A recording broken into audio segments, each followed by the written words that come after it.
हरे कृष्णा। तो सबसे पहले मैं परमाणु आई कोच और उनके शिक्षक धनंजय सर और सचिन राउत सर, इनका शुक्रिया अदा करना चाहूँगा। इनके लिए आभार व्यक्त करना चाहूँगा कि उन्होंने मुझे आपके सामने एक सेमिनार प्रस्तुत करने के लिए एक मौका दिया है।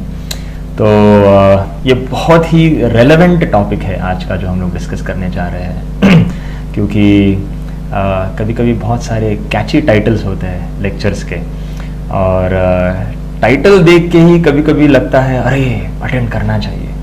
तो आज के सेशन का टाइटल हम लोग डिस्कस करने जा रहे हैं वो है handling success and glamour, life lessons from the sad story of Sushant Singh Rajput.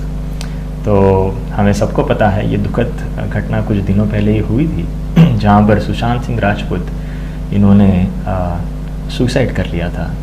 रस्सी से अपने को बांध के उन्होंने अपने घर में उनकी डेड बॉडी मिली थी। तो काफ़ी लोगों को इससे एक दुखद सदमा पहुंचा है कि इतना बड़ा एक्टर, इतना बड़ा स्टार जिसने प्रैक्टिकली बॉलीवुड में हर जगह पे क्रांति मचा दी थी, उसने सुसाइड कैसे कर लिया। तो काफ़ी लोगों ने काफ़ी कुछ चीज़ें बताई है। कुछ लोग कहते हैं कि इसके पीछे एक कारण ऐसा भी हो सकता है कि कुछ साजिश हो गई है, या फिर कुछ लोग कहते हैं कि ये एक शब्द वो यूज़ करते हैं नेपोटिज्म, भाई भतीजा, या फिर एक जातिवाद एक प्रकार का, इसकी वजह से शायद हुआ है। या फिर कुछ लोग कहते हैं कि बॉलीवुड में नैतिकता में कुछ प्रॉब्लम है और वहाँ पे काम करने का ढंग थोड़ा ठीक नहीं है। और कुछ लोग कहते हैं कि शायद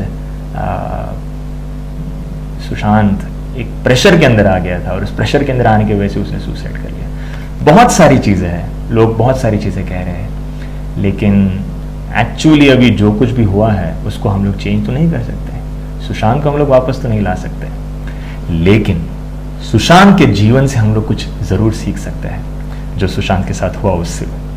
तो हमें पता है किस तरह से सुशांत एक बहुत ही एक यशस्वी एक स्टार बन गया था। इसके इतनी सारी फिल्म्स आ रही थी और उसने फिल्म्स के अंदर बहुत सारा काम किया। माफ़ कीजिए, एक साधु होने के नाते फिल्म जगत के बारे में मुझे ज़्यादा जानकारी नहीं है, लेकिन जितना जब मुझे ये टॉपिक मिला तो मैंने मेरे कुछ सहायकों की मदद से इस टॉपिक के ऊपर थोड़ा रिसर्च किया और उसके बाद मुझे कुछ डिटेल्स प्राप्त हुए तो उसके ऊपर ही मैं थोड़ा आपके साथ शेयर कर रहा हूँ। लेकिन more important than the topic, आपको बहुत सारी चीज़ें ऑलरेडी सुशांत के बारे में पता होगी। More important than that is कि हम आज यहाँ पर सीखेंगे कि इनके जीवन से हम लोग क्या सीख सकते हैं। हमको पता है किस तरह से पूरे दुनिया में आज की तारीख में एक कट थ्रोट कंपटीशन है। कट थ्रोट कंपटीशन प्रैक्टिकली लोग मतलब एक दूसरे का गला काटने के लिए बैठ गए हैं। प्रतियोगिता है पूरी दुनिया में, और ये प्रतियोगिता सिर्फ बॉलीवुड में ही नहीं है, ये प्रतियोगिता जगत के हर एक क्षेत्र में हमको दिखाई देती है, राइट। जैसे अगर हम लोग देखेंगे कि पर्यावरण में फूड चेन करके एक सिस्टम होता है जिसके अंदर हम लोग देखते हैं किस तरह से एक छोटा सा अगर कोई कीड़ा होगा, वो कीड़ा घास को खाता है, और वो जो कीड़ा है उसको खाने के लिए एक क्या कहते हैं उसे, फ्रॉग, एक मेंढक होता है, और वो मेंढक को खाने के लिए एक सर्प है, वो सर्प को खाने के लिए एक ईगल, गिद्धड़ होता है। तो ये पूरा चेन इस तरह से फिक्स्ड है, राइट। कभी कभी हम लोग देखते हैं आकाश में एक पंछी उड़ रहा है, छोटा सा पंछी, और वो उड़ते उड़ते कभी कभी इतना मजे से घूमता है, मजे से उड़ता है, जैसे जमीन पे आता है उस समय क्या होता है, वो पंछी को लगता है अरे मुझे कोई आके पकड़ने लेगा ना, कोई कुत्ता आके मुझे खाने लेगा, कोई बिल्ली आके मुझे खाने लेगी। तो तुरंत खाते खाते भी वो इधर उधर देखते रहता है, उसको डर लगता है क्या होगा मेरे साथ, कोई मुझे पकड़ के लेके ना जाए, मुझे मार ना डाले, राइट। और सिमिलरली हम लोग देखते हैं कभी कभी मतलब अगर मछली होती है जो समुद्र में जो तैरती है, उसको 10 मील दूर से ही पता चल जाता है कि मेरा शिकार आ रहा है नजदीक, और वो तो तभी डरना शुरू हो जाता है उसका। कभी कभी हम लोग देखते हैं सर्पों की दुनिया में एक छोटा सर्प बड़े सर्प का भोजन बन जाता है, मतलब बड़ा सर्प छोटे सर्प को खा लेता है। तो इसका मतलब क्या होता है? हमने साइंस में पढ़ा है, सर्वाइवल ऑफ द फिटेस्ट। जो शक्तिशाली है वो टिकेगा दुनिया में। और इसके साथ साथ हम लोग ये भी सीख सकते हैं, शास्त्रों में एक बहुत सुंदर एक कहावत है, वहां पे कहा गया है, जीवो जीवस्य जीवनम, one living entity is the food for another living entity, right? एक जीवाणु दूसरे जीवाणु का भोजन बन जाता है। और ये हम लोग देखते हैं इंटरेस्टिंगली मनुष्य के जीवन में भी, राइट? आप लोगों ने देखा होगा, मैंने सुना कि किस तरह से जो सुशांत की जो ऑलमोस्ट एक आखिरी या सेकंड लास्ट मूवी थी उसकी, उस मूवी के अंदर वो अपने पुत्र को कह रहा है कि बेटा सुसाइड मत करो, सुसाइड करने से आपको कुछ प्राप्त नहीं होगा। और शॉकिंग चीज ऐसी है कि जो एक फिल्म में डायलॉग बोला गया था वो ही चीज सुशांत ने कर दी। इंटरेस्टिंग है ये चीज। तो हमें ये जानना बहुत जरूरी है कि जीवन में बहुत सारे चैलेंजेस आएंगे, right? Life will throw many challenges at you. हमने क्या करना चाहिए फिर? हमने डर के बैठ जाना चाहिए घर में, बाहर निकलना ही नहीं चाहिए, क्योंकि बाहर निकलेंगे तो चैलेंज है। तो क्या करें फिर? तो चैलेंज को हमें सामना देना है। स्पेशली सुशांत के मौत के बाद मैं जब ऑनलाइन चेक कर रहा था, काफ़ी लोगों ने गूगल पे ही आजकल आ जाता है, काफ़ी लोगों ने ट्वीट्स डाला है, I am depressed, I am frustrated, I don't know what to do. Sushant की मौत हुई है, यहां पर लोगों को लग रहा है कि मैं जिंदगी में क्या करूं, which direction should I choose? अगर दुनिया इतनी खतरनाक है, मैंने क्या करना चाहिए? तो इन चैलेंजिंग सिचुएशन में हमको उदास नहीं होना है, मायूस नहीं होना है। रादर हमको बेसिक अगर प्रश्न पूछा जाए, अगर व्यक्ति उदास होता है क्यों होता है, उसके पीछे कारण ऐसा है कि जब हमको एक बड़ा चित्र अगर हमको नहीं देख सकते, जैसे एक उदाहरण देते हैं हमारे श्रील प्रभुपाद जी, जिनका फोटो पीछे देख सकते हैं, वो एक बहुत सुंदर उदाहरण देते हैं। जब वो पहली बार जब न्यूयॉर्क में थे और न्यूयॉर्क से सैन फ्रांसिस्को जब जा रहे थे, सैन फ्रांसिस्को में पहुंचने के बाद श्रील प्रभुपाद जी ने एक क्लास दिया और वो क्लास के अंदर बता रहे थे कि जब मैं जमीन पे था तो बड़ी बड़ी बिल्डिंग्स दिख रही थी मुझे, स्काई स्क्रेपर बिल्डिंग्स, और वो बिल्डिंग्स तरफ देख के कभी कभी डर लगता है, बाप रे इतनी बड़ी बिल्डिंग गिर गई तो। लेकिन जब मैं फ्लाइट में बैठा और जब मेरा विमान आकाश में उड़ा, सब बड़ी बड़ी बिल्डिंग्स एक मैच बॉक्स की तरह लग रही थी और मेरा डर पूरी तरह खत्म हो गया था। ये बिल्डिंग्स की तरफ जो मेरा डर था, बिल्डिंग्स को देख के मुझे डर लग रहा था, वो पूरी तरह चला गया था। बहुत इंपॉर्टेंट चीज है देखने के लिए।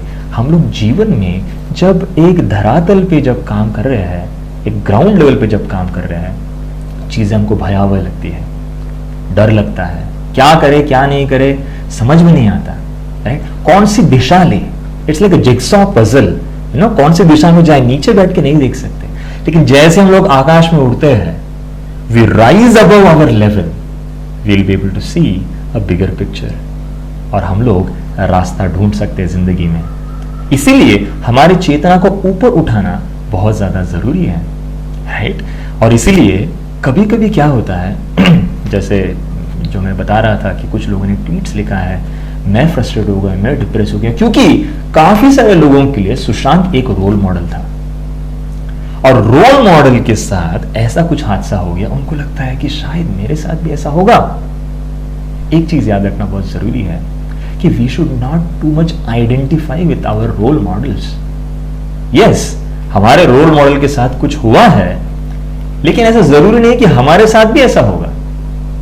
समझो, एक उदाहरण हम लोग ले सकते हैं कि अगर कोई व्यक्ति है जो एमटेक कर रहा है, राइट, और दूसरा एक छोटा बच्चा है 8th स्टैंडर्ड में, आप जैसा कोई विद्यार्थी, और वो 8th स्टैंडर्ड का विद्यार्थी देखता है कि वो एमटेक का जो विद्यार्थी है वो अपने क्लास में फेल हो गया। इसको डर लग जाता है, अरे वो फेल हो गया, मेरा क्या होगा? अरे बाबा, वो एमटेक में फेल हुआ है, तो 8वीं में अब भी रो के क्या फायदा, राइट? अरे बाबा जाओ तो सही आगे, अभी आपके लिए 9वीं 10वीं बची है, बाद में 12वीं करेंगे, बाद में इंजीनियरिंग में जाएंगे, इंजीनियरिंग के 4 साल पूरे होने के बाद आपके जो final first year second year of MTech, तब जाके प्रैक्टिकली अभी तक 8 साल बचे हैं आपको एमटेक में एडमिशन लेने के लिए, right? And who knows, you may clear also, अगर आपने ध्यानपूर्वक स्टेप्स लिए आपके पढ़ाई के अंदर, you may clear it also.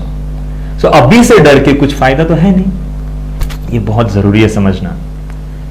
अभी अगर हम लोग एक अगर चीज देखना चाहेंगे कि अगर व्यक्ति सुसाइड करता है, वो क्यों सुसाइड करता है, right? What is the reason? One of the reasons ऐसा कहा जाता है कि वो निराश हो गया, he is become frustrated in life, right? कभी कभी किसी व्यक्ति से कुछ गलती हो जाती है और वो गलती करने के बाद वो सोचता है, अरे ये गलती मुझसे कैसे हो गई, राइट? कोई लड़का है, कोई अगर आप मित्र है, अगर अपने मित्र को ऐसा कभी कभी एसएमएस लिखता है, और आपको पता है गूगल के अंदर there is something called as, Android mobile के अंदर आप देख सकते हैं आजकल there is something called as typing mistakes. जब टाइप करते करते कभी मिस्टेक हो जाती है तो गूगल क्या करता है, वो टाइपोस को अपने आप एरर्स को ठीक कर देता है। तो टाइपिंग एरर्स को ठीक करता है। एक मित्र ने अपने मित्र को, एक लड़के ने अपने एक मित्र को मैसेज भेजा, यार दोस्त मैं प्रेग्नेंट हो गया हूं। तो ये सुनने के पश्चात उसके मित्र ने उसको पूछा, व्हाट? उसने रिप्लाई किया, अरे क्या क्या बोल क्या रहा है? And then he replied back, I am sorry pregnant नहीं हो गया, परमानेंट हो गया हूं, मेरे जॉब के अंदर में परमानेंट हो गया हूं। तो ऐसे टाइपिंग मिस्टेक्स होने के बाद व्यक्ति सोच सकता है, उसको बुरा लगता है, लेकिन अभी जो होना तो हो गया। ये छोटी सी एक गलती मैंने बताई, कभी कभी बड़ी बड़ी गलतियां भी हो सकती है। Like I can tell you one incident. एक बार अमेरिका की बात है, बहुत सालों पूर्व बात है। एक व्यक्ति ने अपने उसके जो पड़ोस में एक शादीशुदा पति पत्नी रहते थे, और ये यहाँ पे एक लड़का था, वो रहता था। और एक दिन उसने क्या किया, एक दिन उसने अपने मित्र को एक मतलब वो जो बगल में रहता था उसको एक मैसेज भेजा कि पिछले 6 महीनों से मैं कुछ कर रहा हूँ जिसकी वजह से मुझे बहुत बुरा लग रहा है, लेकिन मुझे आपको बताना पड़ेगा मैंने क्या किया, मैं कन्फेस करना चाहता हूँ। उसके मित्र ने उसको पूछा, यस प्लीज टेल मी। उसने बताया कि from last 6 months I am sharing your wife, right? उसने बोला कि मैं आपके वाइफ को शेयर कर रहा हूं, और उसने आगे बोला कि एक्चुअली क्या है ना, because I don't have one and that's why मुझे अकेलापन सहन नहीं होता था, इसलिए I was sharing, but finally मुझे बहुत गिल्टी महसूस हो रहा है और मैं अभी आपको बताना चाहता हूं, please forgive me for that. तो वो जो मित्र है, वो जो बगल में रहता था, वो पति, वो आया और उसने अपने साथ एक बंदूक, बिकॉज अमेरिका में काफी सारे लोग अपने लाइसेंस बंदूक रखते हैं, वो आया और गुस्से गुस्से में इसने धाड़ उड़ा दिया वो लड़के को, और उड़ाने के बाद वापस अपने घर आया। मोबाइल के ऊपर लाइट चमक रहा था, मोबाइल खोल के देखा, वहां पे एक और मैसेज था, आई am sorry for the mistake, I didn't meant wife, I meant wifi. मैं आपके वाईफाई को शेयर कर रहा था, लेकिन देखिए कितना भयंकर हादसा हो गया, राइट? तो पॉइंट ऐसा है कि कभी कभी गलतियां हो जाती है, और गलती होने के बाद व्यक्ति रिपेंट करता है, उसको एहसास होता है, पश्चाताप होता है, लेकिन तब अगर उसने ठीक मार्ग नहीं चुना तो गलती कर देगा। जैसे लॉन टेनिस के अंदर एक कॉन्सेप्ट है, उसको कहते हैं unforced errors. What is this unforced errors? कभी कभी क्या होता है, दो खिलाड़ी एक दूसरे के साथ लड़ रहे हैं, खेल रहे हैं बेसिकली, और दूसरे को हराना चाहते हैं, लेकिन हराते हराते कभी कभी एक व्यक्ति इतना उत्तेजित होता है कि उसको ध्यान में नहीं रहता, कभी कभी उसके रैकेट से वो बॉल जब मारता है, वो रैकेट कभी कभी बॉल नेट को जाके हिट करता है, कभी कभी बाहर चला जाता है, कभी कभी बॉल लगता ही नहीं उसके रैकेट को। अभी गलती सामने वाले की नहीं थी, उसने तो शॉट मारा अपना, लेकिन गलती इसकी हो गई।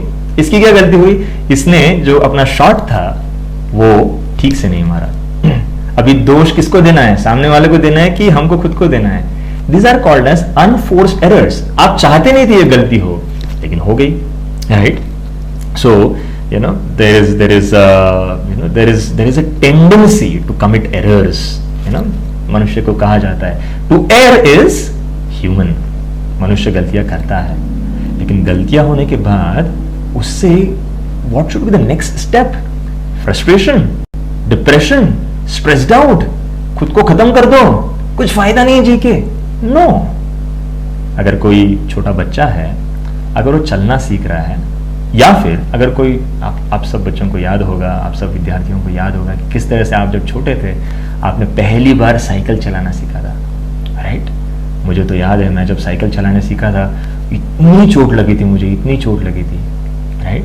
लेकिन फिर जब फाइनली मैं साइकिल सीख गया तो फिर उसके बाद व्हीली एंड क्या क्या, फिर हम लोग रेसिंग करते थे, क्या क्या करते थे साइकिल के साथ। अभी तो बहुत साल हो गए साइकिल चला के, लेकिन बचपन के दिन अभी भी याद आते हैं किस तरह से साइकिल चलाते वक्त बहुत बार गिरते हैं, बहुत बार ठोकरें लगती है, बहुत बार एक्सीडेंट्स होता है। कुछ लोग तो ऐसा करते हैं कि अगर आप गाड़ी चलाना सीखे, साइकिल चलाने में एक्सीडेंट नहीं हुआ तो आप लोग ठीक से गाड़ी सीखे नहीं या फिर साइकिल सीखे नहीं। ऐसी एक कहावत बन गई है, मुहावरा बन गया है। तो पॉइंट इज व्हाट, अगर साइकिल सीखते सीखते अगर बच्चा अगर सोचेगा, अगर वो छोटा बच्चा है अगर सोचेगा कि यार मैं गिर रहा हूं इतने बार बार, ठीक है मैं साइकिल ही नहीं सीखूंगा, so that's a foolish understanding.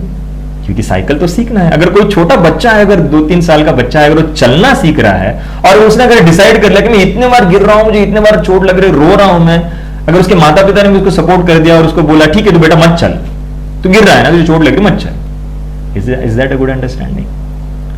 गिरना तो है, लेकिन गिर के उठने वाले, these people are called as smart people, intelligent people, right? That should be understood, right? So कभी कभी गलतियां होती है, लेकिन गलतियां होने के बाद हमको पूछना चाहिए ये गलती क्यों हुई? Why this thing happened to me? Is God wanting to teach me a lesson? क्या भगवान मुझे कुछ सिखाना चाहते हैं इसमें से? Right? So this should be our question, right? आप सब लोग मोबाइल का ज़माना है, सबके पास एंड्रॉयड आईफोन्स है, राइट? और आपकी मोबाइल के अंदर आपने एक गूगल का एक ऐप देखा रहेगा जिसका नाम है Google maps, right? Google map अगर आप यूज़ कर रहे हैं, जैसे अगर आप कहीं ट्रैवल कर रहे हैं और ट्रैवल करते करते गूगल मैप आपको रास्ता बताता है, आपने एक बार डेस्टिनेशन डाल दिया, वो आपको रास्ता बताता है किस तरह से फास्टेस्ट आप इस रास्ते में पहुंच सकते हैं। और काफ़ी सारी गलियां होगी अगर समझो रास्ते में, तो आप जब गाड़ी चला रहे हैं, गाड़ी चलाते चलाते कभी कभी क्या होता है, कोई व्यक्ति गलत टर्न ले लेता है। गूगल क्या करता है, उसको फिर से बताता है ठीक है यहां से देखो रास्ता है। अगर 2-3 बार अगर आप गलती करेंगे, कभी आपने सुना है गूगल मैप्स आपको ऐसा रिटर्न में कहता है तेरा तो कुछ नहीं हुआ, तू अभी यहीं बैठ, तू कहीं जाए, तू यूजलेस है, तू तेरा जिंदगी में कुछ हो ही नहीं सकता। कभी कभी देखा आपने गूगल मैप्स ऐसा कभी कहेगा आपको? देखो गूगल मैप से भी हम लोग सीख सकते हैं कितना जबरदस्त पॉजिटिव थिंकिंग, आप कितना भी गलतियां करो, वहां से आपको गूगल मैप्स क्या करेगा, तुरंत रिकैलिब्रेट करेगा, आपको तुरंत दिखाएगा वो, you know, it's recalculating the route, और आपको फास्टेस्ट रूट, आप जिधर भी गलती की वहां से आपको रूट दिखाएगा। अरे Google map does not give hope on you, give up the hope on you. Do you think God will give up hope on you? अरे भगवान भी हमें सही रास्ता दिखाएंगे अगर हम गलतियां करेंगे, तो ये हमको एक्नॉलेज करना बहुत जरूरी है। Otherwise Google map can teach us how to be positive thinker, else the result will be हम लोग ऐसा फ्रस्ट्रेशन में आके कुछ तो कर बैठेंगे, जिंदगी खत्म नहीं होती है। And that's what was the same dialogue that Sushant told about his son to his friends, right? 10 lakh विद्यार्थी बैठते हैं यूपीएससी एग्जाम के लिए, और उसमें से कुछ हजार ही सिलेक्ट होता है। बाकी उन्हें क्या करना चाहिए? सुसाइड कर लेना चाहिए, जिंदगी खत्म हो गई, कुछ है ही नहीं जिंदगी में करने के लिए, नहीं, right? They should again try, and if they are not able to, they can try something else, but to give up hope, that's not a good decision, right? That's why there is a beautiful story that I had heard of a pencil. This is called as the pencil parable, right? एक सीख जो हम लोग pencil से सीख सकते हैं. देखिए कभी कभी हम लोग जब पेंसिल यूज करते हैं ना, तो पेंसिल यूज करते समय हम लोग देख सकते हैं कि कभी कभी हमसे गलतियां हो जाती है. तो पेंसिल जब गलती करता है ना, तो गलती करने के बाद पेंसिल को बताया जाता है, डरो मत बेटा, तुम्हारे पीछे एक रबर है, गलती होने के बाद रबर यूज करके उसको इरेज कर दो. ऐसा मत सोचो कि अभी कुछ नहीं हो सकता, राइट? हमारे जीवन में भी हमको भगवान यही बताता है अगर गलती हो जाए, don't give up hope, again get up, do once again, try. And इसीलिए ये हम लोग पेंसिल से बहुत अच्छी चीज सीख सकते हैं। कभी कभी पेंसिल का ओवर यूज हो जाता है, और ओवर यूज होने के बाद पेंसिल ब्लंट हो जाती है, हम लोग ठीक से शार्प लिख नहीं सकते। तो क्या करना चाहिए फिर? पेंसिल को फेंक देना चाहिए? नहीं, again use that pencil, sharpen it with a sharpener, और फिर से लिखना चालू करो, राइट? एक बार I had heard this story from one of my seniors. वो कह रहे थे कि एक बार नेताजी सुभाष चंद्र बोस, इन्होंने इंडियन नेशनल आर्मी की स्थापना की थी, इंडिपेंडेंस से पहले, भारत की स्वतंत्रता से पहले। तो तभी बहुत सारे नौजवान युवक, because Subhash Chandra Bose was such an attractive personality, उन्होंने बहुत सारे युवकों को आकर्षित किया, और ये सब युवक आके उनसे जुड़ गए। और युवक जब इनसे आके जुड़े तो नेताजी सुभाष चंद्र बोस की आर्मी बढ़ते जा रही थी। एक बहुत ही क्रिपल्ड अप व्यक्ति, क्रिपल्ड अप मतलब उसके हाथ पैर ऐसे टूटे हुए थे, शायद उसको पता नहीं, उसको कोई तो डिजीज होगी, पोलियो जैसी कुछ तो बीमारी होगी उसे, उसके हाथ पैर अच्छे से काम नहीं करते थे, और वो ठीक से बोल भी नहीं पाता था। वो नेताजी सुभाष चंद्र बोस के पास आया, और उन्होंने कहा, वो लड़के ने कहा कि मैं भी आपके इंडियन नेशनल आर्मी में शामिल होना चाहता हूं। तो सब लोग एकदम चौकन्ना हो गए, बाप रे, ये भी शामिल होना चाहता है। तो बोस ने उनको प्रश्न पूछा, नेताजी ने उनको प्रश्न पूछा कि अरे तुम तो चल भी नहीं सकते हो, तुम तो घसीटते घसीटते यहां तक पहुंचे, और अभी तुम कह रहे हो, और तुम तो बंदूक कैसे उठाओगे, फिर कैसे लड़ोगे शत्रु के साथ? तो इस क्रिपल्ड अप व्यक्ति ने बहुत सुंदर उत्तर दिया। उसने कहा कि हाँ, मैं जानता हूं, मैं इतना क्रिपल्ड अप हूं, इतना भयंकर मेरी अवस्था है कि मैं बंदूक भी नहीं उठा सकता, लेकिन मैं एक चीज जरूर कर सकता हूं। क्या? मैं शत्रु के सामने जाऊंगा, और जब शत्रु मुझे देखेगा तो मुझे बंदूक से मारेगा, मैं शत्रु की कम से कम एक गोली तो कम कर सकता हूं। Right? Look at this, such a powerful positive attitude, right? कि अगर पेंसिल ब्लंट भी हो जाए, don't throw it away, you can still use it, you can still work on your qualifications, your skills. आप एक क्षेत्र में बहुत अच्छा कर रहे थे, no problem, you can again get up and try in some other field. What is the need of giving up the fight, right? That's a very. तो एक स्टोरी बताना चाहूंगा इसी पॉइंट पे, कि एक बार एक नौजवान युवक था, उसने किसी गार्डन में देखा कि एक पेड़ के ऊपर उसको आम दिखा, काफ़ी सारे आम थे, और वो आम उसको बहुत अट्रैक्टिव लग रहे थे।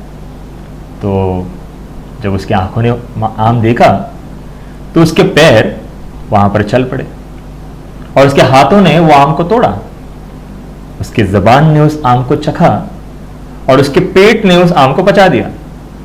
जब ये चल रहा था, जब वो आम खा रहा था, तो घर के मालिक ने उसको देखा, और वो वहां से एक लाठी लेकर आया, और लाठी से उस नौजवान युवक की उसके पीठ पर उसने मारा। अभी पीठ की क्या गलती थी? पीठ ने ना देखा, ना चला, ना उसने आम तोड़ा पीठ ने, ना उसने चखा, ना उसने पचाया, लेकिन लाठी तो पीठ को पड़ी। लेकिन जब लाठी पीठ को पड़ी तो आंसू आंखों से ही आए, क्योंकि देखा तो आंखों नहीं था ना। तो इससे हम लोग एक बहुत सुंदर चीज सीख सकते हैं कि घुमा फिरा के हमारे जीवन में जो कुछ भी होता है, वो भगवान हमें कुछ सिखाना चाहते हैं, और अगर वो सीख जाए तो हम जिंदगी में आगे बढ़ सकते हैं। देखना चाहिए कि भगवान हमें क्या सिखाना चाहते हैं, और इसीलिए जीवन में एक दृष्टिकोण होना बहुत जरूरी है, राइट? एक बार एक अंधा व्यक्ति था, उसने भगवान से पूछा कि भगवान, is there any bigger predicament than being blind? अंधा होने से कोई बड़ी सजा है किसी के जीवन में? और भगवान ने उसे जवाब दिया, yes, more than having the eyes, a bigger predicament is losing the vision, जीवन का दृष्टिकोण ना होना। और इसीलिए एक बार एक विद्यार्थी एक स्कूल में कुछ विद्यार्थियों को अपने शिक्षक ने एक ग्राउंड में बुलाया, सामने 2 बकेट रख दी और 2 बकेट्स के अंदर, एक बकेट के अंदर पानी भरा, एक बकेट के अंदर उन्होंने शराब भरी और एक गधे को बुलाया। वो गधा वहां पे आया, वो गधे ने वो जिस बकेट में पानी था वो पानी पी लिया और जो शराब थी उसका स्मेल लेके उसको छोड़ दिया। शिक्षक ने बच्चों को पूछा, बच्चों बताओ क्या सीखे तुम इससे? तो शिक्षक ने बताया, शिक्षक ने जो पूछा तो बच्चों ने बताया कि सर हम लोग इससे यही सीखे कि जो शराब नहीं पीते वो सब गधे होते हैं। तो जब शिक्षक ने यह सुना, शिक्षक भी चौंकाना हो गया। एक्चुअली जवाब देना ये चाहिए था कि जो गधे भी शराब नहीं पीते और तुम लोग मनुष्य शराब पी रहे हो। लेकिन देखिए बच्चों का विजन देखो कैसा हो गया।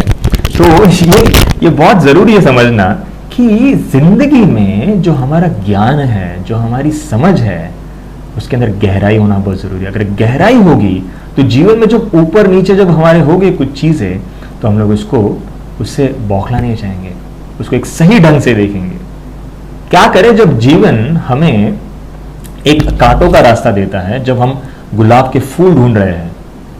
इसके कनेक्शन में मेरे गुरुदेव एक स्टोरी बताते हैं, एक सही घटना बताता है। 2012 में मुंबई में इंटरनेशनल वुमेन्स डे सेलिब्रेट हुआ था और उसकी कीनोट स्पीकर थी श्रीमती सिंधुताई सपकाळ। और जब ये वहाँ पर आई, 63 ईयर ओल्ड, 63 साल की उनकी उम्र थी और शरीर के ऊपर एक सिंपल गांव की साड़ी थी, लेकिन वो कीनोट स्पीकर करके वहाँ पर आई थी। और जब उन्होंने अपनी कहानी बताई, सभी श्रोताओं के आंखों में आंसू आ गए। वो बताती है कि मेरा जन्म एक महाराष्ट्र में एक छोटे से गांव में हुआ था। मेरे माता पिता बहुत गरीब थे और जब ऐसे दिन थे मेरे, तो जब मैं छोटी थी तो मेरी इच्छा थी, जब 6 साल की थी मेरी इच्छा थी स्कूल में जाना चाहिए मुझे। लेकिन माता पिता की इच्छा थी कि मैंने मेरे घर में जो भैंस थे वो भैंसों का ख्याल रखना चाहिए। तो मैं क्या करती थी, भैंसों को लेकर जाती थी चराने के लिए और फिर थोड़ी देर चराने के बाद वो भैंसों को ठंडा होना था तो मैं उनको एक तालाब में भेज देती थी। भैंस वहाँ पे ठंडे होते थे और मैं भागते भागते भागते भागते स्कूल में चली जाती थी। लेकिन स्कूल ऑलरेडी चालू हो गई थी तो मैं लेट आती थी। जब स्कूल में लेट आई तो हुआ क्या, हुआ यूँ कि शिक्षक ने छड़ी लिया और हर रोज उसको डांट पड़ती थी, हर रोज उसको मार पड़ती थी। शिक्षक उसको डांटते थे, हर रोज लेट आती हो तो। और कभी कभी क्या होता था, यहाँ पर जो भैंस होते थे वो तालाब के आजू बाजू में जो खेत थे वो खेतों में जाके वहाँ का जो खेत था वो खाने लग जाते थे। तो जब वो आती थी भैंसों को वापस लेने के लिए स्कूल से, तो जो पड़ोसी थे जिनके वो खेत थे वो पड़ोसी भी उसको मारते थे। लेकिन वो कहती है सिंधुताई कि वो दिन मेरे जीवन के सबसे खुशी के दिन थे जब वो 10 साल की हुई। एक 30 वर्ष के व्यक्ति के साथ उसकी शादी की गई। बाय द टाइम जब वो 20 साल की हुई, 20 साल के होने पर उसके 3 पुत्र हुए और एक बच्चा पेट में था। और तभी वो जिस अभी नए जहाँ पे गांव में रहती थी वहाँ पर उसको पता चला कि कोई तो एक माफिया है, एक खराब व्यक्ति है जो स्त्रियों का शोषण कर रहा है। तो सिंधुताई ने क्या किया, वहाँ पर जो पुलिस थे वो पुलिस कर्मचारियों को जाके बताया उन्होंने कि इस गांव में ऐसा ऐसा हो रहा है। और जैसे ही वो जो क्रिमिनल था उसको पता चला कि सिंधुताई ने ऐसा किया है, तो उसने क्या किया, तुरंत उसने जाके सिंधुताई के पति को मिला वो और उसके पति को जाके बोला कि तुम्हारी जो पत्नी है ना सिंधुताई, वो तुम्हारे ऊपर चीटिंग कर रही है। झूठ झूठ बोला, सच्ची तो बात थी नहीं है। और उसने ये भी बोला कि तुमको लग रहा है कि जो उसके पेट में बच्चा है ना वो बच्चा तुम्हारा है, लेकिन वो बच्चा तुम्हारा नहीं, बच्चा मेरा है। और वो तुम्हारे साथ सरासर चीटिंग कर रही है। जब वो टेररिस्ट ने ये सुना, उसके पति ने जब ये सुना तो पति को बहुत गुस्सा आया। वो क्रिमिनल तो चला गया, जब सिंधु ताई घर पे आई तो इसने सिंधु ताई के जो पेट में बच्चा था उसको लातों से मारा। Can you imagine? लातों से मार मार के वो सिंधु ताई बेहोश हो गई। 30 साल की उम्र थी, बेहोश हो गई। उसको उठा के उस वहाँ पे जो गौशाला थी उसके अंदर डाल दिया। एक गाय थी वहाँ पे, माता थी वो, और वो गाय ने क्या किया, सिंधु ताई के ऊपर जाके खड़ी हो गई, 2 पैर इधर से 2 पैर इधर से। जो भी दूसरी गाय आ रही थी या फिर कोई दूसरा व्यक्ति आ रहा था उनसे बचाने के लिए सिंधु ताई जब होश में आई तो तब उसका गर्भ से उसका बच्चा बाहर निकला और एक उसको छोटी सी बच्ची जीवित पैदा हुई। उसने जो नाल थी उसको एक पत्थर से नुकीले पत्थर से उसने वो नाल को तोड़ा। अभी घर तो वापस जा नहीं सकती जहाँ पर उसके पति ने उसको घर से बाहर निकाल दिया है, और पति ने तो ऐसा सोचा था कि उसको गौशाला में भेज देंगे जहाँ पे डाल देंगे, लोगों को ऐसा बताएंगे गायों के टापों की वजह से उसकी मृत्यु हो गई, हमने कुछ नहीं किया, ऐसा षड्यंत्र था। और फिर उसके बाद सिंधु ताई अपने छोटी बच्ची को लेकर अपने माता पिता के घर गई। लेकिन माता पिता ने बोला तुम्हारी तो हमने शादी कर दी, तुम घर में नहीं आ सकती वापस, हम तुम्हें घर में नहीं ले सकते, ये रिवाज है, हम लोग नहीं ले सकते। अभी कहाँ जाएगी?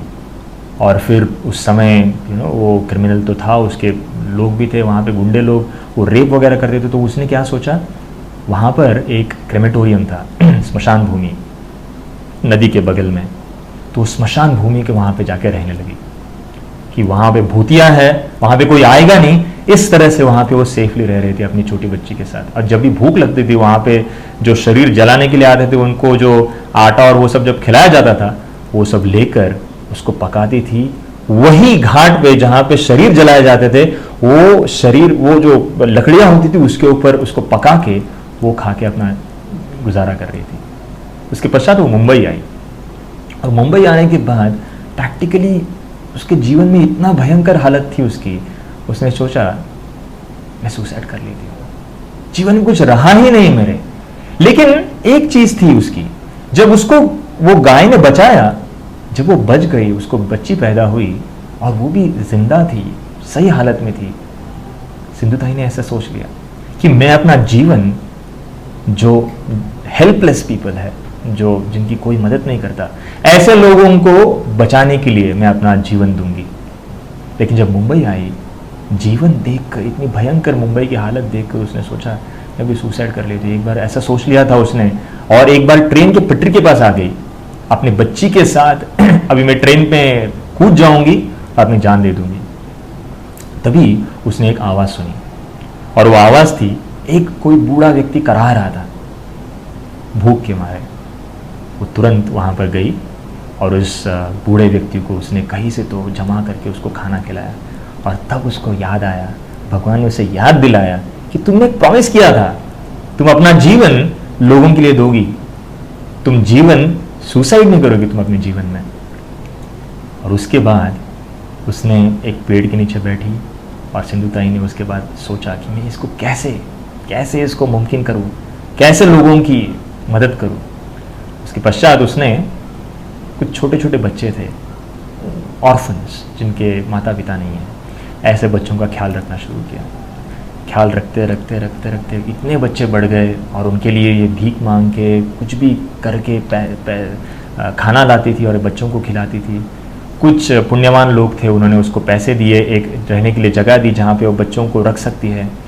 और काफ़ी साल होने के पश्चात ये सब बच्चे जब बड़े हुए, इनमें के ये सब बच्चे डॉक्टर्स बने, लॉयर्स बने, इंजीनियर्स बने, IAS ऑफिसर्स बने। यही बच्चे, जो बच्चों को उन्होंने ख्याल रखा। और उसके जो 3 पुत्र थे, जो लड़के थे उनके, जो उनके पिता के साथ रहते थे, वो भी उनके पिता को छोड़ के यहाँ पर आ गए और इनके माँ के साथ रहने लगे, और वो भी बहुत अच्छे पढ़ाई करके बड़े हुए। एक दिन काफ़ी सालों के बाद, अभी उसके पति ने उसको तो त्याग दिया था, एक दिन काफ़ी सालों के साथ एक 80 उम्र का एक बूढ़ा व्यक्ति उनके अनाथ आश्रम में आया। और अनाथ आश्रम में आने के बाद वो बूढ़े व्यक्ति ने बोला, कृपया मुझे आपके आश्रम में रखिए, मुझे शरण दीजिए। और सिंधुताई ने तुरंत पहचान लिया। एक्चुअली ये जब 80 साल का जो ये बूढ़ा आया था, इसके पहले सिंधुताई को 270 अवार्ड्स मिल चुके थे उनके ये कार्यकलाप के लिए, और 15 देशों में जाकर इन्होंने अपनी कहानी भी बताई थी, और किस तरह से हमने अपना जीवन जीना चाहिए भी बताया था। तो जब ये बूढ़ा व्यक्ति आया तो इसको पता चल गया था मेरी जो पत्नी थी उसने अभी उसकी क्या हालत है, अब उसने क्या क्या अपनी ज़िंदगी में क्या क्या कमाया है। तो वो व्यक्ति 80 साल का व्यक्ति उसके पास आया और उसने देखा, जब सिंधुताई ने देखा वो तुरंत पहचान गई, ये तो मेरा पति है। लेकिन उसने बोला कि कृपया मुझे शरण दीजिए, मुझे माफ़ कर दीजिए। तो सिंधुताई ने बोला हाँ मैं तुम्हें माफ़ कर दूँगी, कृपया मुझे शरण दीजिए आपके यहाँ पर। तो उसने बोला यस मैं तुम्हें शरण दूंगी, लेकिन एक पति के रूप में नहीं, मेरे पुत्र के रूप में। ये सब पुत्र है मेरे, और मैं तुम्हें भी अपना पुत्र करके यहाँ पे रखूँगी। और बाद में बच्चों को बताती थी अपने, जब उनको रखा वहाँ पे, अपने बच्चों को बताती थी, बाकी सब जो बच्चे थे, कि इनके ऊपर थोड़ा ज़्यादा प्रेम करना, इनको प्रेम की बहुत ज़्यादा ज़रूरत है। और कभी कभी तो ऐसा भी बोलती थी कि हाँ मेरे बहुत सारे बच्चे, लेकिन ये सबसे है ना बड़ा बच्चा है मेरा, सबसे नटखट है, लेकिन बहुत मस्ती करता है।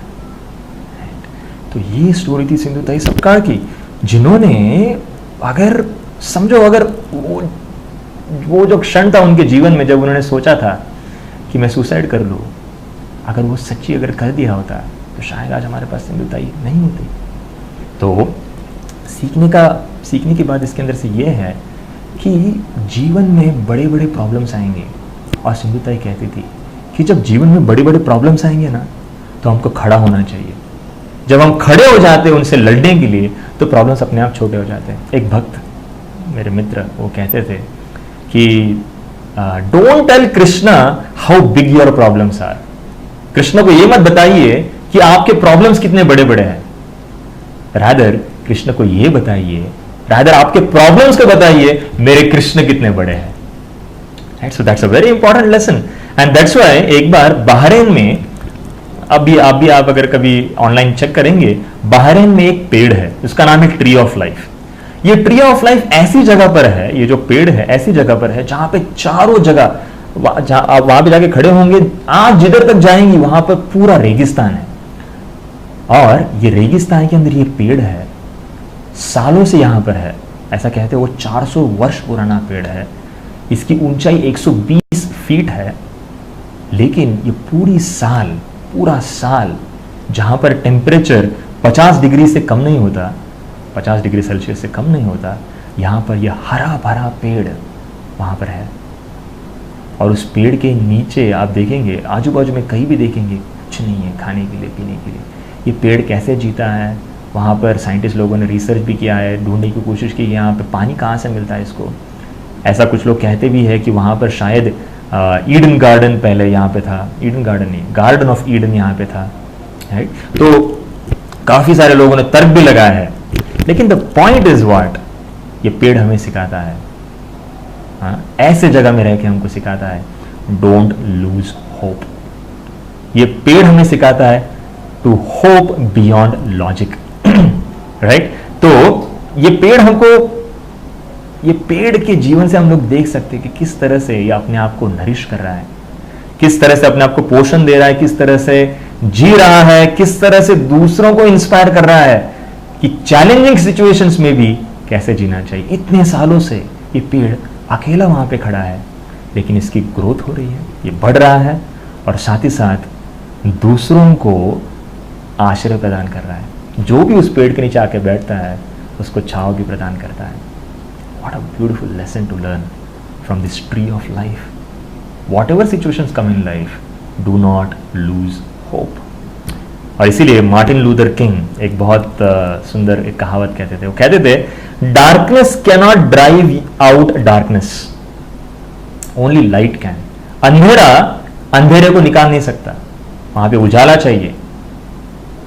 Hate cannot drive out hate, you need love, right. और वो कहते हैं जब भगवान की भक्ति करेंगे तो भगवान की भक्ति करने से ही जीवन में जो दुखद परिस्थितियां आती है वो दुखद परिस्थितियां दूर हो जाएंगी। और इसीलिए I compare life with a car journey. जब हम कार चलाते हैं, हाँ, तो कार की जो जर्नी होती है उसके अंदर हम लोग देख सकते हैं किस तरह से कार के पास, हाँ, कार जब चलाते हैं उसके अंदर एक एक्सीलेटर होता है और एक ब्रेक होता है। एक्सीलेटर मतलब जीवन में हमको कुछ हासिल करना है तो हम लोग एक्सीलेटर दबाते हैं, लेकिन हमको इंटरनल ब्रेक्स भी होने चाहिए। जीवन के अंदर कभी कभी उबड़ खाबड़ रास्ते आएंगे, ऊपर नीचे जीवन में कुछ ना कुछ तो होते रहेगा, लेकिन वी शुड नो कुछ भी हो जाए हम लोगों ने हार नहीं माननी है। हम लोगों ने देखना चाहिए कि जीवन में एक बड़ा पिक्चर क्या है। और इसीलिए रावण के पास कहते थे उसके पास 10 सर है, और जब राम एक एक सर को उड़ा रहे थे, श्री रामचंद्र उड़ा रहे थे, वो सोच रहे थे शायद अगर ये जो सर आएगा शायद इसके पास थोड़ी बुद्धि होगी, अभी तो शरण नहीं लेगा, तभी तो उसकी मृत्यु नहीं होगी। लेकिन रावण के पास 10 सर होके भी उसके पास दिमाग नहीं था, उसके पास बुद्धि नहीं थी। अर्जुन जब युद्ध भूमि में था, कृष्ण के सामने खड़े थे, तो अर्जुन ने कृष्ण के पास शरणागति स्वीकार की और कृष्ण को बोला कृपया मुझे एक रास्ता दिखाइए, किस तरह से मैं अपने जीवन में यशस्वी हो सकता हूँ, इस युद्ध में यशस्वी हो सकता हूँ। और कृष्ण ने उनको राह दिखाई, जो भगवत गीता के रूप में 5000 वर्ष के बाद भी हमारे बीच में उपस्थित है और आज भी लोगों को एक अच्छा रास्ता दिखा रही है। तो एक शायरी के साथ मैं ये आज का क्लास समाप्त करूंगा। तो ऐसा कहते हैं, मंजिल तो हम पाकर रहेंगे, मंजिल तो हम पाकर रहेंगे, भले ही लड़खड़ाते ही सही। मंजिल तो हम पाकर रहेंगे, भले ही लड़खड़ाते ही सही, पर कायर तो वो है जो घर से निकलते ही नहीं।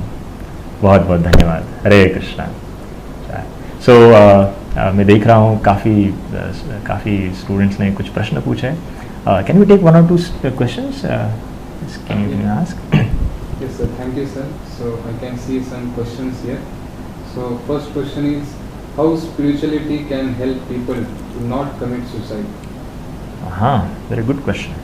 Because हमने स्पिरिचुअलिटी के बारे में डिस्कस किया, कैसे स्पिरिचुअलिटी से हम लोग सुसाइड करने से बच सकते हैं। Practice of spirituality, world health organisation बताता है कि there are 1 million people who commit suicide annually। 10 लाख लोग वर्ष में सुसाइड कर लेते हैं। प्रैक्टिकली अगर ये काउंट देखा जाए तो युद्ध और एक्सीडेंट्स के अंदर जितने लोग मरते हैं उससे भी ज़्यादा लोग खुद को ही मार लेते हैं। युद्ध में एक दूसरे को मारने से ज़्यादा खुद को ही लोग ख़त्म कर देते हैं। तो प्रैक्टिकली और स्पेशली आज की तारीख में जब कोरोना वायरस इतना बढ़ गया है, लोग घर में रहते हैं, लोगों को कन्फ्यूजन होता है कि क्या करे जीवन में, एंड लोग सुसाइड कर लेते हैं, राइट। तो one of the major causes जिसकी वजह से लोग सुसाइड करते हैं is because there is an imbalance between material and spiritual life, material and spiritual values, right. जब हम लोग जीवन में मटेरियल गोल्स के लिए जीते हैं, राइट, हमको कुछ अगर कोई मटेरियली कुछ चीज़ अगर अचीव करनी है और वो चीज़ मोस्टली फिर क्या हो जाता है, जब वो ऐसी चीज़ कोई अचीव करनी होती है तो that time people become very much मतलब मुझे वो हासिल करना ही है कुछ भी करके, राइट। और अगर वो चीज़ हासिल नहीं हुई तो फिर क्या होता है, because that is the nature of the world. Material चीज़ अगर कोई हासिल करनी है, most of the times you don't get it. लोगों को क्या लगता है, मेरे जीवन में कुछ फायदा ही नहीं जी के, I lose the sense of worth, sense of living. और इसीलिए मोस्ट ऑफ द पीपल जब उनके जीवन में फेलियर्स आता है, they can not confront failures and they see मृत्यु ही ऐसा एक पर्याय है, ऐसा एक उपाय है जो ये गिल्ट है मेरे जीवन में, इससे मैं मुक्त हो सकता हूँ। जैसे स्टूडेंट्स आज की तारीख में पेरेंट्स प्रेशर, पीयर प्रेशर होता है, और जिसकी वजह से उनको लगता है कि मेरे जीवन में कुछ कर ही नहीं सकता ना।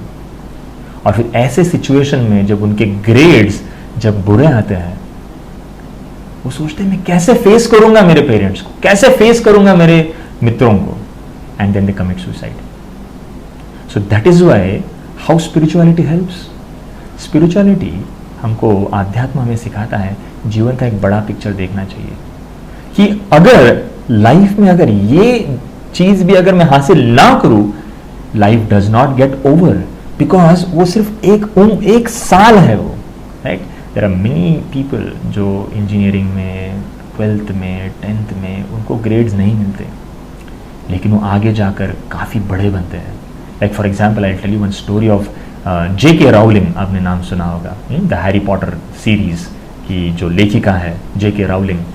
तो इनके बारे में कहा जाता है कि जब वो 17 साल की थी, उनको स्कूल ने उनको मतलब उनको जो यूनिवर्सिटी में पढ़ती थी, वो यूनिवर्सिटी ने उनको निकाल दिया, because she was not studying properly it seems. शायद उस समय सोच सकती थी वो, लेट मी कमिट सुसाइड, मुझे स्कूल ने निकाल दिया, लेकिन शी डिड नॉट। देन जब 25 साल की हुई वो, तब उसकी उनकी जो माँ थी, उनकी माँ का देहांत हो गया किसी बीमारी की वजह से। फिर जब वो 26 साल की हुई, तो 26 साल की होने के पश्चात उनके पेट में एक बच्चा था, जो बच्चे का मिसकैरेज हो गया। 27 साल की उम्र में उन्होंने शादी की फिर से, और जब शादी हुई उनकी, तो उनके पति उनको बहुत तंग करते थे, बहुत तकलीफ देते थे। 28 साल की उम्र में उन्होंने डाइवोर्स ले लिया, और जब वो 29 साल की हुई, she was again a single lady, but उनको एक बच्चा पैदा हो गया था, एक छोटी बच्ची थी उनकी। और जब ऐसी सिचुएशन थी उनकी, जब 30 साल की थी हुई वो बच्ची है, और खाने के लिए उनको यहाँ वहाँ भटकना पड़ रहा था, कैसे पैसे मिलेंगे, कैसे जीवन का गुजारा होगा। उनको लग रहा था जीवन में कुछ करके फ़ायदा नहीं, मेरे जीवन में मैंने सिर्फ हार ही देखी है। एट दैट टाइम उन्होंने सोचा, लेट मी ट्राई वंस, मुझ में लिखने की कला है, और उन्होंने लिखने की जो कला थी उसको प्रैक्टिस में लाया। और 31 साल की जब उम्र थी उनकी, तब उनकी पहली किताब बाहर निकली, और जब वो पहली किताब बाहर निकली, वो इतनी फेमस हो गई। हाँ, by the end of 35 year, जब 35 साल की हुई, उनकी 4 किताबें मार्केट में थी, and that time she was recognised as the author of the year. लेखिका, पूरे वर्ष में सबसे बेस्ट लेखिका करके पहचानी गई। जब उनकी लेटेस्ट किताब जब रिलीज हुई, हैरी पॉटर 7, दैट टाइम उनके पहले दिन में ही 11 मिलियन, मतलब 1 करोड़ 10 लाख किताबें पहले दिन ही सेल हो गई थी। Can you imagine? जब वो 30 साल की थी, तब उन्होंने सोचा था मैं सुसाइड कर लेती हूँ। हाँ, अगर ऐसा सोच लिया होता तो शायद कर नहीं पाती। The point is what, seeing the hand of God. जीवन में भगवान का हाथ देखना बहुत ज़रूरी है, और इसीलिए आध्यात्म हमें 4 प्रिंसिपल सिखाता है। सबसे पहले सिखाता है, body is not all in all, soul exists. ये शरीर सब कुछ नहीं है, आत्मा है शरीर के अंदर। हाँ, we are not all in all, God exist. सिर्फ हम नहीं हैं, भगवान भी है। हाँ, this life is not all in all, next life exists. ये जीवन ही एक नहीं है, अगला जीवन भी लेना है, right. And this world is not all in all, spiritual world exists. सिर्फ ये जगत नहीं है, आध्यात्मिक जगत भी है। और ये सोच के हमने अपने जीवन को एक दिशा देनी चाहिए। सो that is the answer for the question. once again I would like to heartily thank Sachin sir and Dhananjay sir and Parmanu iCoach who had arranged for this wonderful session, and I hope all of you could, आप सब लोगों को कुछ अच्छा सीखने को मिला आज के टॉपिक से। Handling success and glamour, lessons from the sad story of Sushant Singh Rajput. And I am sure आप लोगों को एक जीवन में अच्छा कुछ करने के लिए भी एक दिशा मिलेगी। और साथ ही साथ अगर आपके पास और भी कुछ प्रश्न होंगे तो नीचे जो कमेंट बॉक्स है वहाँ पे आप क्वेश्चंस डाल सकते हैं, and we will try to get back to you. Thank you very much. Hare Krishna.